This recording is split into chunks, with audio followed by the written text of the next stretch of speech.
5, 4, 3, 2. You disappeared. 1. My phone fell. Good morning, guys. Good morning. It is Wednesday night for us, Thursday morning for you guys. I usually say that because we pre-record these devotionals. That way they can release at 3 o'clock in the morning, because we got our East Coast people that like to wake up to the devotionals. So we pre-record them, you know. Huh? I said, yep. Yeah, so we do this Monday through Friday, but usually our Wednesday night, Thursday morning for you guys is short. I'll tell you why. Because we have Bible study. Tell them why, babe. Tell them. Tell them like it is. We have Bible study at the church here on Wednesday night, 7 through 8 o'clock, and we go live. And there's always a lot of fellowship after. Today we had to practice, worship, and just a lot of fellowship, you know, just conversations that need to be had, you know. So it always turns into a late night, you know. So then we decided right now, we're like, we better do a devotional here before we leave, because usually we get home and I'll do a 5-minute devotional because it's so late and we're exhausted. What time is it right now? Right now it is 11:30. 11:36. So can you imagine, we live 35 minutes away from here and then settle in, and then I got to render and I got to upload. So that's why usually Thursday morning devotionals are non-existent or really short. But yeah. Sharon had the great idea of saying, why don't we just do it here since we're here? That way it can be rendering on the way home and I can upload it when I get home. And I said, yeah, that's a good idea. Yeah. So anyways, hopefully you were able to join our Bible study. We started on the book of 1 Timothy. And what's going on? Nothing. I was just looking. Oh. Okay. What was I talking about? Bible study. Yeah, we started 1 Timothy. What we usually do, guys, is we usually choose a book in the Bible, and we will take weeks or months to read through it one verse at a time and talk about it, discuss it. Look up definitions if we have to for certain words or certain phrases. And so right now we're doing 1 Timothy, you know, and the reason being is because 1 Timothy talks about leadership, talks about how to rise above, and they call it the pastoral letters, which is Titus, what we just finished, 1 Timothy and 2 Timothy. And I think right now, at the stage where we're at, guys, as House of Rest and as Relevant Bible Talk, I think we're in a position where we need to hear these. Yeah. And go through these books and get a deeper, richer understanding. Yes, I don't. Third yawn. I have not yawned once. Guys, if you're new here, man, I don't edit out yawns. We don't edit nothing. We just do what we do and do the devotionals. And sometimes we're exhausted, sometimes we're not. I didn't yawn all day until just now, so I don't know what that means. And I haven't yawned once. I usually yawn. Yeah. So, anyways, man, I honestly don't have a Bible scripture to break down today, because a couple hours ago we talked about like 25 verses, you know, and I don't know, was there anything you wanted to bring up? Anything specific? Or I'll keep rambling till we hit something interesting. You'll keep rambling. You know, I was really blessed to see the gentleman by the name of Tito that jumped onto the Bible study today. I was also really blessed there was some new people on the live Bible study today, guys, that really stood out to me today. And I'll tell you two that stood out to me today. Today was somebody from a Southerner that stepped on, that went on to the live today. Somebody different than Tito? Yes, also Tito, which was the Southerner that... Oh, that's who you're talking about? Was one of them. And, you know, the fact that he was on there was really cool. But the other gentleman who said that he's seen us at Denny's. Oh yeah, did he ever answer my question? From the series, and I because we've been to the series one, the one in Hatch. Yeah. And the fact that he's seen us at the Denny's, and then he from seeing us on Denny's, he went to go look for us on YouTube, and then he saw some of the YouTubes, and then after he started listening to the YouTubes, and then he saw our devotionals, and then now here he is, and he says, and ears open, meaning he's listening. So I mean, that means he's local then. That means eventually he'll step into our service here. And and that's the awesome thing, which goes back to what we constantly always say, guys, leading by example. And that's huge. Because obviously it's been a while since we've actually stepped into that series, Hatch one. I think the last time was with when we were, it's maybe been about a year, possibly. I don't know. It's been a while. It was before COVID, that's for sure. Yeah. It's been a while. So guys, that means that, that he's actually been watching for a little while already. Yeah. And that's beautiful, because here now he's on the Bible study. So that means this person's been observant for some time now. And that's a great thing, guys, because when we talk about being that example, that prime example, sometimes that's all we have. A lot of the times being an example is all we have for somebody to see. Here's the thing, that the way we live speaks louder than the verses we quote. Yeah. And that seems to be a problem nowadays, because you can teach a parrot how to say scripture, but the parrot will never learn how to live it. And unfortunately, it's just easier for people to be parrots. And what that does is, a lot of times we think that people hate Jesus. No, they don't. I think people, for the most part, respect Jesus, honor him. Even if they don't believe in him as a savior, they respect him. They just look at Christians more hypocritical than anything. It's the followers of Jesus. It's the problem. Yeah. And if we would just live up to the faith that we proclaim, we wouldn't have such a problem of people not wanting to get saved, not wanting to fellowship, people not wanting, and that's our fault. I'm not pointing fingers. That's our fault as Christians, as Christians as a whole, and here's the thing, right, is that it's kind of a weird time right now. Like back in the day when it was only the Roman Catholic Church. Remember you probably heard me talking about Martin Luther. Remember that guy in Phoenix that had that shirt, and I said, "Oh, nice shirt." Do you remember that? One of Tony's friends. Yeah. Because it says "nailed it." Yeah. Remember? Yeah. And I understood, because there was a picture of Martin Luther that was I think he was a priest, maybe a monk. Man, I can't believe I think he was a priest. It'll show it here. If I look it up. Yeah. Okay. It'll probably bring up Martin Luther King. Just put Martin Luther. Okay, keep talking. What you were saying. Anyways, he wanted to change the church from within, because he realized that the Christianity the Bible talked about did not match what the Roman Catholic Church was doing. And he was within that church, I didn't want the quote. I just wanted what he was, Martin Luther. I don't know if he was a priest or a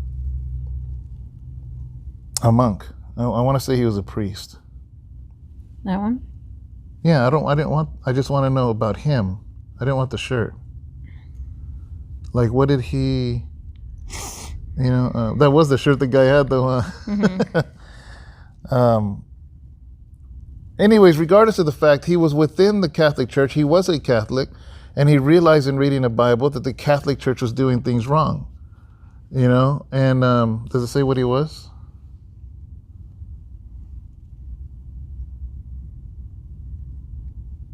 How did you search? No. I don't know, but just Yeah, it had nothing to do with the shirt, though. I just want to know about him. Or is that what you put? I just wanted to know what he was. Yeah, I don't know, guys. He tried to change the church, the Catholic Church, from within. And they didn't want to hear it, you know? So anyways, I say that to say this, right? That took a lot longer than what I wanted to, but I say that to say this is nowadays, the Christian church has left such a stench with people that have been hurt by church.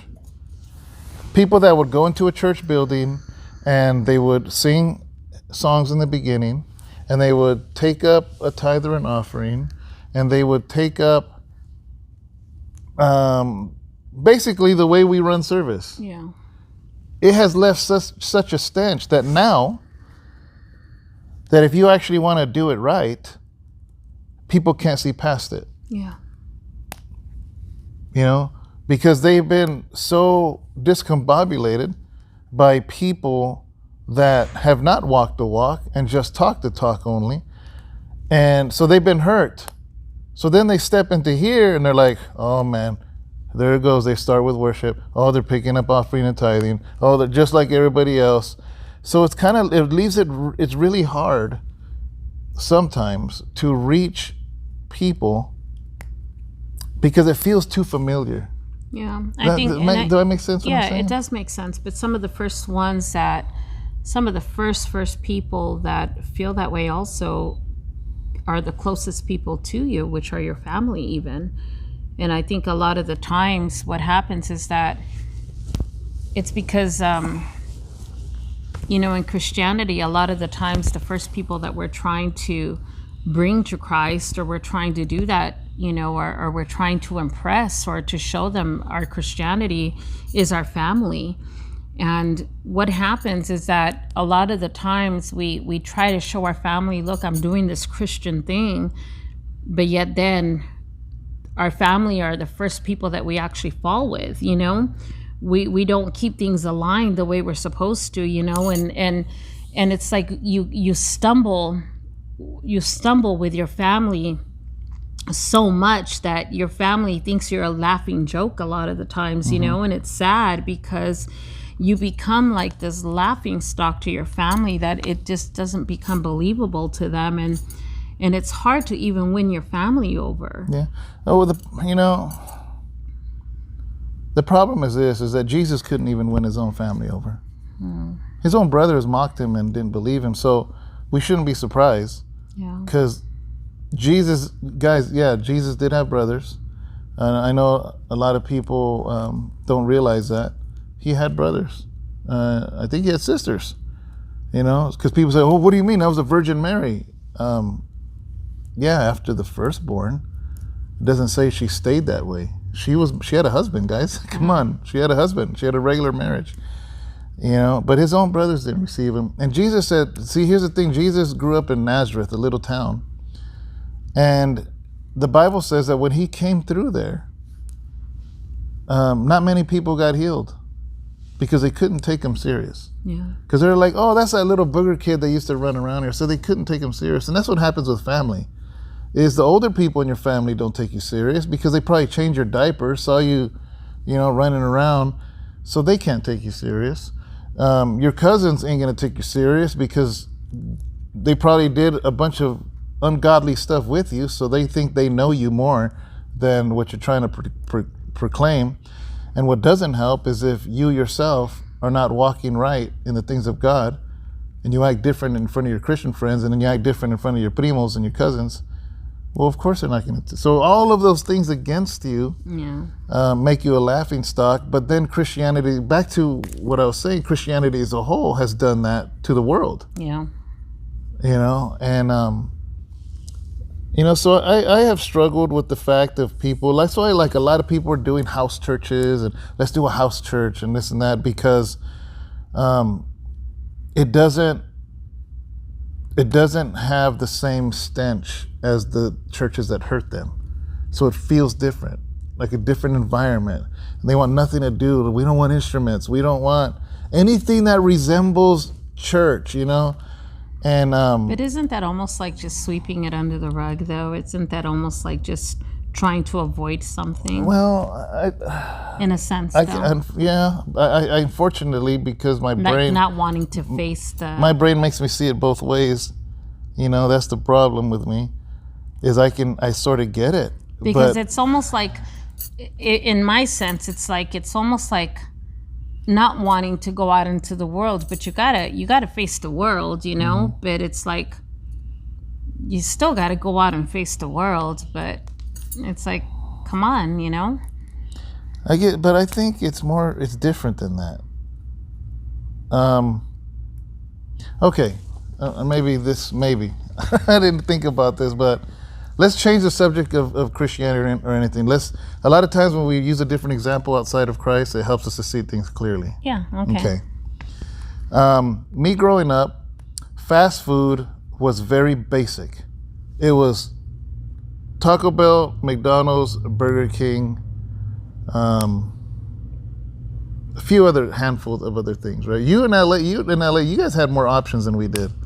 You guys had a lot more options, you know, because when we go down, you're like, oh yeah, we grew up with this and that, and like cool little burger, because like the hamburger world started in LA.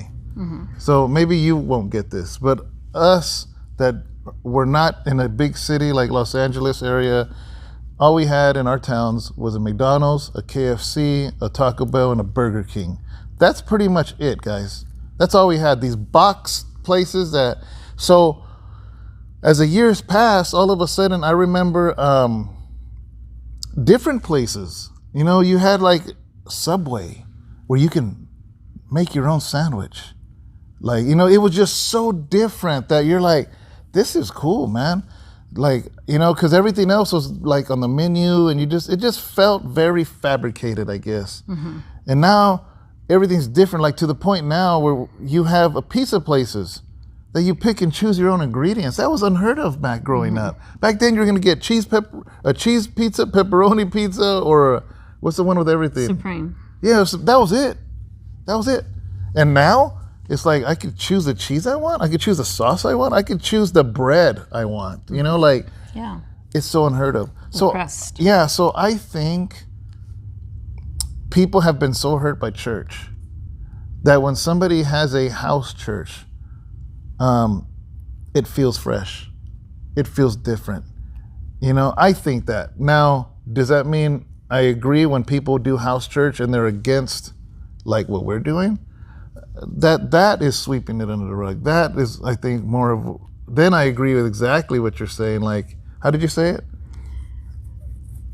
Yeah, when you're trying to avoid. You see what I'm saying? Like, then, yeah. That I agree. That's why I said I know both sides. But on the other side, it does smell fresh. You know?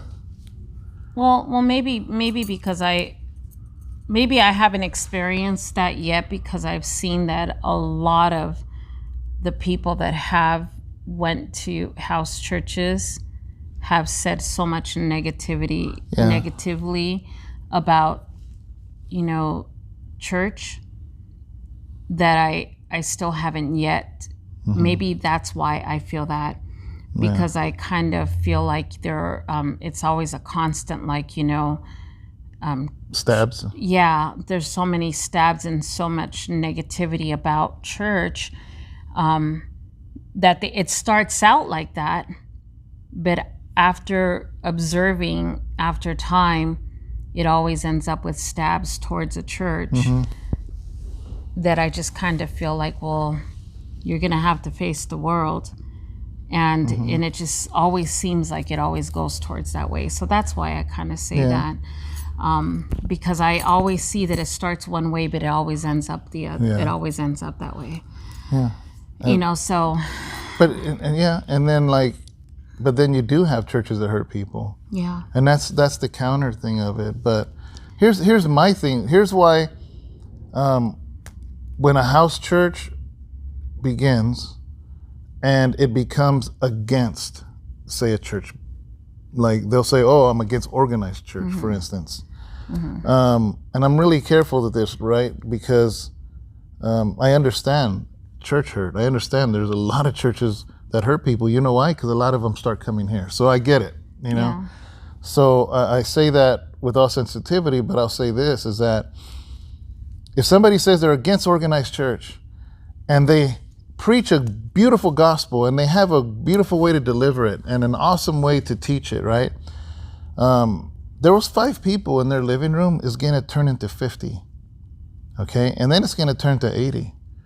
At one point, at some point, and let's say they like, we don't want to be organized. We don't even want to put when we start. We don't want to put when we end. We don't want to do nothing. You know, here's the problem is people will automatically want a structure because we're a structured people. Yeah. So people are going to say, hey guys, do you start at 10 or you start at 12? Because what happens if you say, hey, well, I don't know, we just start whenever the Holy Spirit starts.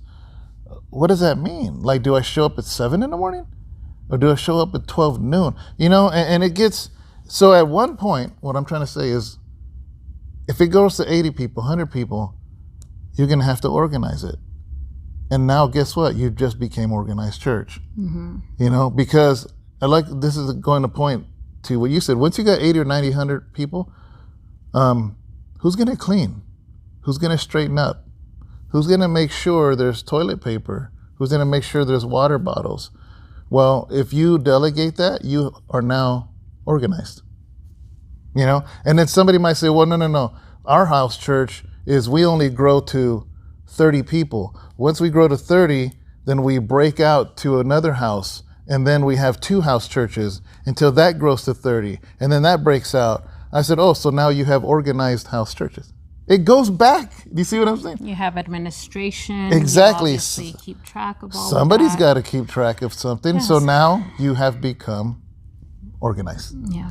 So there's and it's just crazy because life is organized, school is organized, jobs are organized. Mm-hmm. Do you like to go in? Let's say you're gonna get go through a drive-through, and somebody cuts in front of you. Are you not gonna get upset? You're gonna be like, hey, there's a line here. There's an organization here. Yeah. Or you're gonna say, oh no, I don't like organized nothing. So I'm just gonna cut in. I'm gonna do what I want. I'm not gonna stop at red lights. Red lights are too organized for me. Where does it end, right? Yeah, absolutely. And so I think that there's nothing wrong with organization. It's in the spirit of how you are doing it. Yeah. And so during the back to Calvin, during the Reformation, because Calvin started the Reformation. In other words, he took this thesis, different things that was wrong with the Catholic Church, and he nailed it to the door of the Catholic Church because he wanted to change it from within. At the same time, later, let's fast forward 100 years or 100 years later. Some within the Catholic Church were trying to change it from within. Some left and just started what we now know as,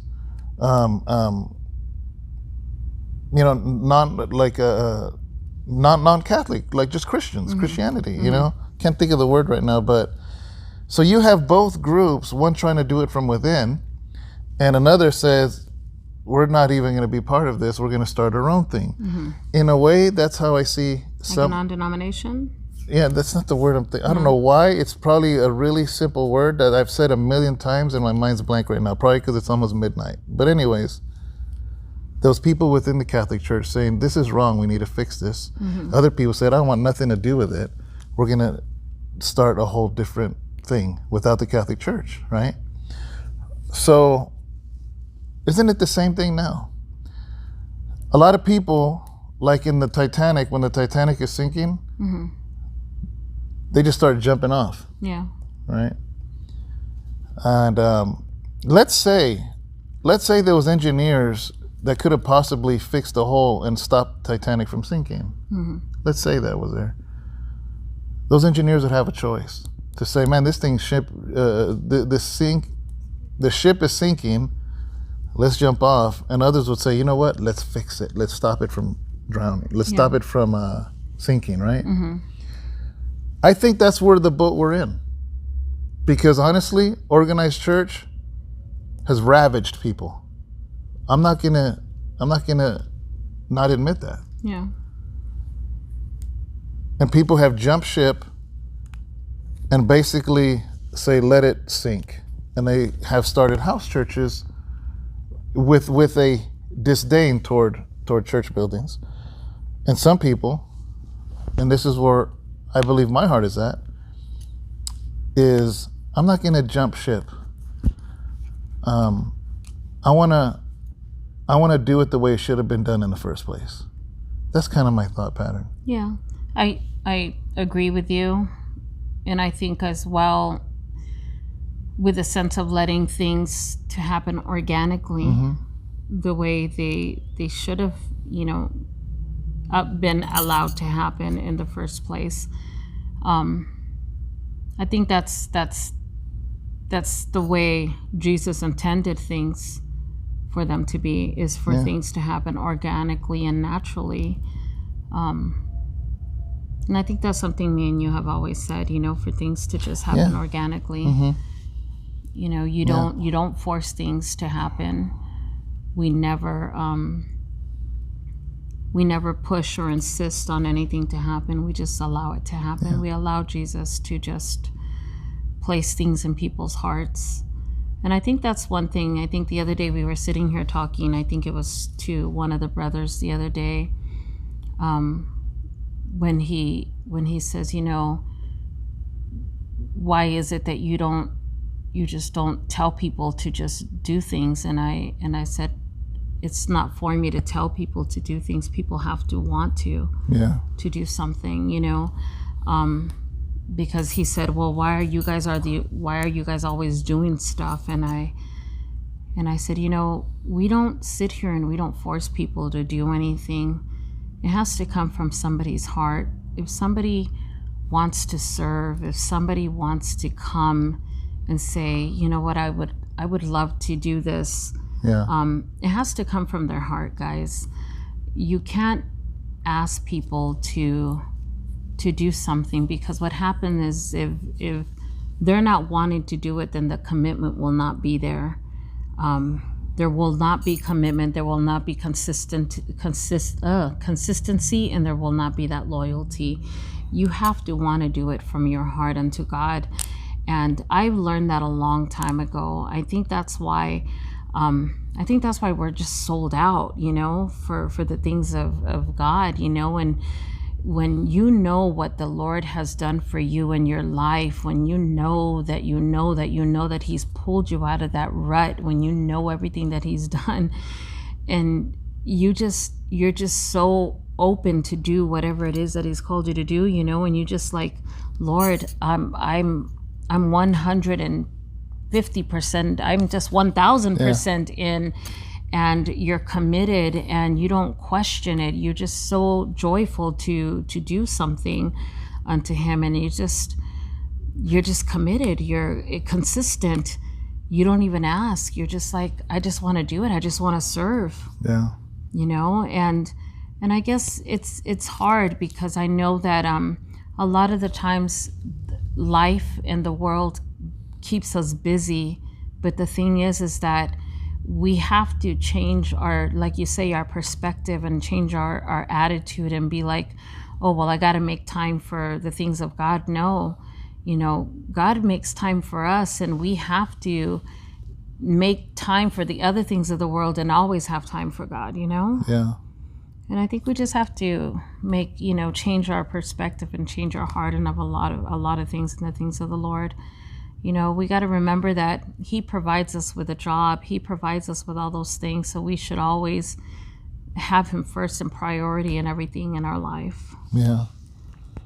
I think we're in a good position to speak on, I don't even know if this is even the subject, but the house church compared to what some consider organized church. Because we're what somebody would consider a church building church or whatever. But in Phoenix, we have a house church with Tony and Michelle. Obviously, have I heard them? I'm sure they have issues with what some consider organized church, obviously, because that's why they have a house church. But at the same time, they wanted to be a part of this church. So they see the difference. Yeah. You know, I don't see them as like, because if they were completely against organized church or whatever, then they wouldn't be a part of us, because we have this building, you know. And I don't have an issue, because I even asked them, is this a house church that's going to become a building? Is it whatever? And they basically said, we don't desire that. You know, but they meant it in all sincerity, because they know our hearts too. So I think we're in a good position, because I don't think we're like in a position where we're talking like all house churches are bad or vice versa. I actually, I mean, other than the first month of House of Rest, this church was founded in my basement of my house. I've told people many times this. I said, I consider House of Rest a house church that happens to be in a building. You know, so, but I think we have to check our hearts on why, if you do start a house church or part of a house church and it's to the point where you don't like this, I think it's a good time to ask just reflect on your own heart and say why. You know, why? Because it really shouldn't matter. It really shouldn't matter where it is that you go to worship, you know, what four walls. It doesn't really matter, because the thing is that we are the church. Yeah. You know, and ultimately, that's what matters, guys, is that you always got to just keep that in mind, is that we're the church. It's not the house. It's not the four walls. You know, we're the church. Yeah. And that's it. That's all that matters. You know, you walk out to that parking lot, you walk out to that park, you go to that grocery store, you're taking that church everywhere you go to. And that's ultimately the most important thing. So that's the one thing that you got to remember. So if you are part of a house church, if you are part of a building, wherever you go, you're taking that with you. Yeah. You know? Yeah. You know, back to the burger thing. It's weird how after so many burger places started popping up, I think the reason there's a Subways, the reason there's those pizza places, the reason there's Greek food, Mediterranean food, all these different types of restaurants, Pollo Loco and Panda Express, is I think that some people were saying, you know what, there's way too many burgers. I'm just going to move on to something different. But yet, there's still burger places popping up. Now you have In-N-Out, you have Nations, you have Whataburger, you have The Habit, you have Five Guys, you have... Why? Why are they choosing to continue to do something that McDonald's and Burger King have already done? You know why? Because they feel, you know what? We want to show the world what a real hamburger tastes like. Well, some people have chose to leave the burger world and do house church or do a park church or do outside ministry or do whatever, and that's fine. And some of us have said, we're going to show you what a real burger tastes like. We're going to show you what real church is in a building, how to do it right, how to do it in a place that just loves Jesus and has no agenda other than Jesus. You know, hey, some people might say, man, why are you inside of that sinking ship? And I'm going to say, because I feel I'm an engineer that can stop the sinking from happening. And you know what? You know what's so crazy too, though? What's so crazy is that today I was watching. Did you see me watching the cooking shows today? In the morning, yeah. Yeah. Well, today I was watching these cooking shows, guys. You guys know I love to cook, and I love to bake, and I love to do that. And it was crazy because when I do my recipes, you know, and I watch other people do recipes, sometimes the people will use all the same, will cook the same thing, use the same ingredients, everything, but they'll do them in a whole different order, you know? And it's crazy because today I got to see maybe three different recipes same ingredients, but it was made 3 different ways. Oh, yeah. Yes. Okay? 3 different ways, guys. But I bet you they all tasted the same. And it tripped me out because I was like, they all look different, but I bet you they tasted the same. Because it had all the same ingredients. Yeah, it can't taste different. So, but they were beautiful. They were all just beautiful. And I was like, that is pretty smart. But see, that's the same thing with us. Mm-hmm. The ultimate recipe here is Jesus. Yeah. You know, we're all, there's going to be differences in a lot of, in a lot of us. And we may not do everything exactly the same, you know, but the ultimate recipe, the outcome is going to be Jesus. And I think that's the main focus that we got to remember. Yeah. Is that the recipe is Jesus. He's it.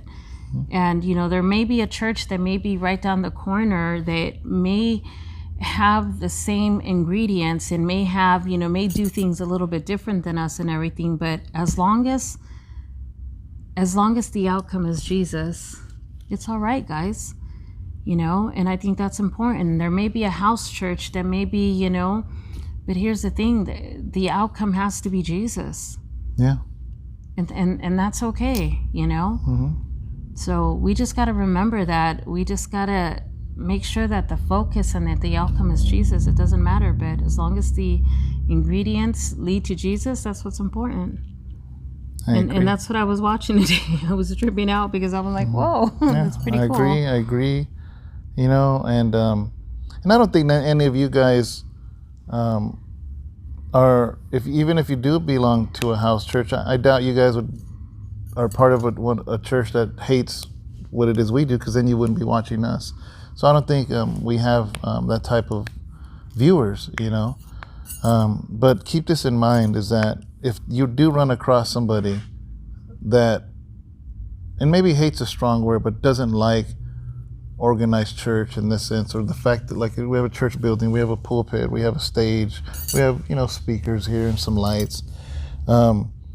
Whatever it is they're doing in a house church will eventually become organized. And if enough people do that, then somebody else is going to get tired of that too and say this is too organized. And then they're going to start something different, because that's just humanity, man. That's just the way it is. Yeah.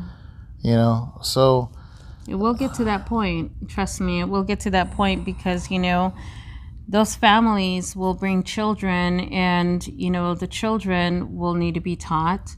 So it will go to another little room. You'll have a little teacher teaching. Now you have those children's children. ministry. So now you have a children's ministry, because trust me, you know, the children can't, you know, their attention span is 15, not even close to 15 minutes, guys. Mm-hmm. So guess what? You got to separate the children. Somebody has to watch the children. So now you got a teacher.